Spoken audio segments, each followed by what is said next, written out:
మీరు నా పై అధికారి కాబట్టి గౌరవంగా మాట్లాడుతున్నాను సార్. నన్ను గౌరవించినందుకు చాలా థ్యాంక్స్ సిన్సియర్ ఆఫీసర్. మీ అధికారానికి మాత్రమే గౌరవం, మీ అహంకారానికి కాదు. డబ్బుకి ఇచ్చిన విలువ యూనిఫామ్కి ఇవ్వడం మర్చిపోయారు. మానవ సంబంధాల్ని మంట కలిపారు. ఆ తప్పుకు మీరు పశ్చాత్తాపడే రోజు వస్తుంది. మీరు నాతో సెల్లో వేయించింది నా చెల్లెల్ని కాదు, నిప్పులాంటి నిజాన్ని. అలాగా సార్ వాడు. ఇక తమరు దయచేస్తారా? నాకే వార్నింగ్ ఇస్తున్నావు? ఈ త్రిలోక్తో పెట్టుకుంటే పోస్టింగ్లో ఉండవు, ఊస్టింగ్ అయిపోతావు. సమస్యను సృష్టించారు కదా సార్, దీనికి ముగింపు ఎక్కడో మొదలయ్యే ఉంటుంది. నాకు తోడబుట్టిన చెల్లెలే కాదు, నా రక్తం పంచుకు పుట్టిన కూతురు కూడా ఉంది. తన పేరు సీత.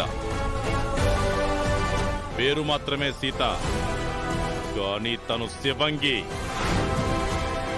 మేనత్త కుంతి కోసం ఆ కృష్ణుడు పాండవుల వెనక ఉన్నట్టు ఈ మేనత్త కోసం ఆ మేనకోడలు తన ఫ్యామిలీ వెనక ఉంటుంది.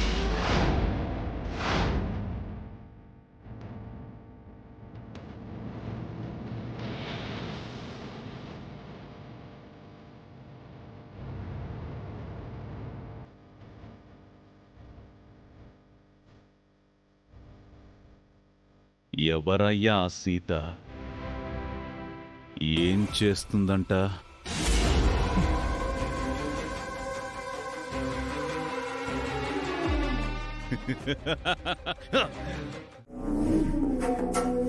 మీలాంటి పెద్దవాళ్ళు చెప్పడం నేను చేయకపోవడమా మేడం? నేను కాకి యూనిఫామ్ వేసుకుందే మీలాంటి పెద్దవాళ్లకు సలాం చేయడానికే. చాలా పర్ఫెక్ట్ గా వర్కౌట్ చేశారు. శివకృష్ణను రప్పించి సొంత చెల్లెలి చేతులకి సంకెళ్లు వేయించారు. Hats off to you. Me currency చెప్పింది ఈ కాకి చేసింది అంతే మేడం. మీరు అరెస్ట్ చేసిన విద్యాదేవి పేరుతో ఉన్న సుమతినే మర్డర్ చేసింది అని కోర్టుని కూడా నమ్మించి శిక్ష పడేలా చెయ్యాలి. అదంతా నాకు వదిలేయండి మేడం. ప్రాసిక్యూటర్ మనవాడే. తనతో కలిసి దొంగ సాక్ష్యాలు సృష్టించి సుమతిని చంపిన సుమతికి యావజ్జీవ కారాగార శిక్ష వేయిస్తాను మేడం. నేను చేసిన పనుల్లో ఇది చాలా చిన్న కేసు. మీరు ఎంత సమర్థులో నాకు తెలుసు సిఐ గారు. అందుకే ఈ పనికి మిమ్మల్ని ఎంచుకున్నాను. మీరు చేసిన హెల్ప్ కి తగిన రెమ్యునరేషన్ ఇవ్వాలి కదా.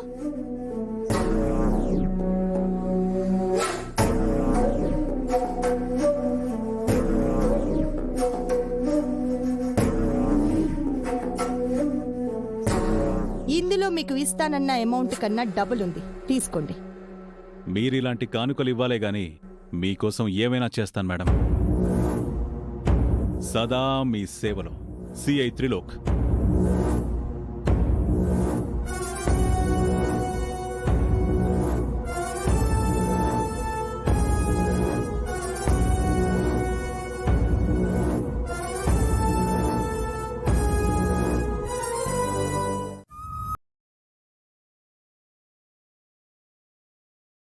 నేనే మీ అమ్మ సుమతిని. మీ అమ్మని ఈ హంతకురాలే చంపేసింది.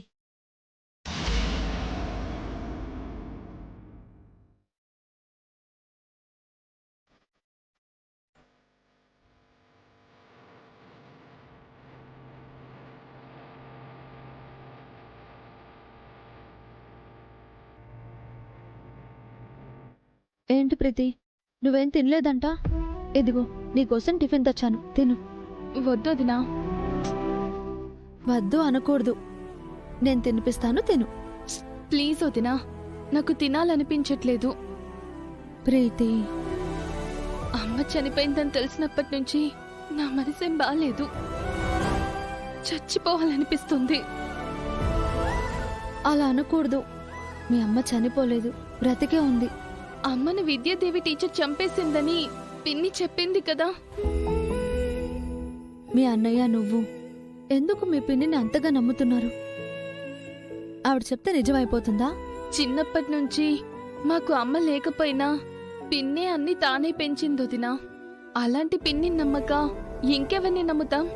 మనస్సాక్షిని నమ్మాలి ప్రీతి. చెవులతో విన్నవి మాత్రమే కాదు, ఒక్కోసారి కళ్ళతో చూసినవి కూడా నిజాలు కావు. మీరు చిన్నప్పుడు మీ అమ్మ చనిపోయిందని బాధపడ్డారు. అది నిజం కాదని, మీ అమ్మ బ్రతికే ఉందని తెలిసి ఆనందపడ్డారు. ఇప్పుడు అమ్మ లేదని మళ్ళీ బాధపడుతున్నారు. రేపు మీ అమ్మ బ్రతికే ఉందని తెలియచ్చు.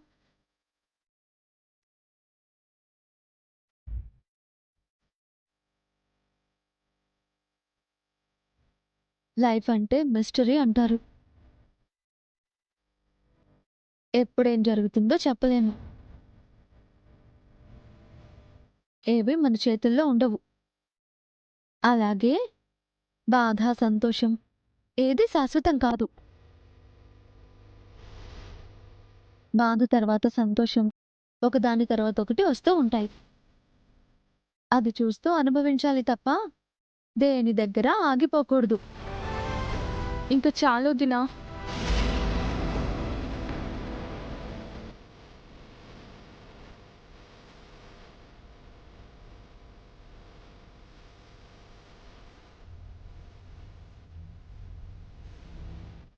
నువ్వు పెళ్లి కావాల్సిన ఆడపిల్లవి. మొహం చూడు ఎలా పిక్కుపోయిందో. అయ్యో, తల కూడా సరిగ్గా దువ్వుకోలేదు. నేను దువ్వుతానుండు.